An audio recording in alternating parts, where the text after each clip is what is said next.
Bwana, leo kwenye interview ya kuelekea kwenye fainali ya kombe la dunia mwaka 2026, Lionel Messi anauliza swali kwamba mlishaipiga picha moja ambayo ni iconic, na hapo bado inaonekana kabisa Lionel Messi na Lamine Yamal wana ukaribu ambao wanashare hata brand ambassador katika kusaidiana moja na namna mbili katika madili. Hasa leo hii wanaenda kukutana kwenye kombe la dunia fainali. Kama unavyojua mzee wetu anaga mambo mengi sana. Lionel Messi alisema kitu kimoja tu kwamba what I know Lamine Yamal is the fantastic player in the world. So unajua anaenda kucheza na mchezaji wa namna gani, ila sisi kama Argentina tumejiandaa kwenye hii game kuhakikisha kwamba tunapata ushindi na tunalinda hadhima na wazifa wa sisi kubeba kombe la dunia mwaka 2022.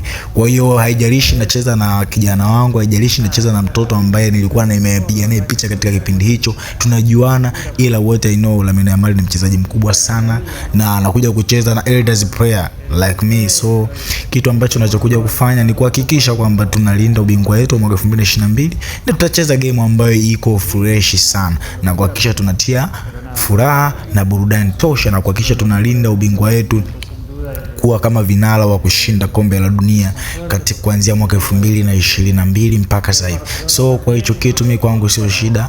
Yuko Barcelona anafanya baadhi ya vitu na anaona kila siku anachofanya, na sisi pia tulipitia huko. So hicho ni kitu cha kawaida kwangu na sijaanza kukutana na wachezaji wa namna hiyo leo. So Lamine Yamal the best player, Lamine Yamal the fantastic player, so I can defeat him. So kipi ambacho tutaenda kufanyika ni kuweza kwa ajili ya kuamua dakika 90 katika mchezo wetu wa final. Bye bye.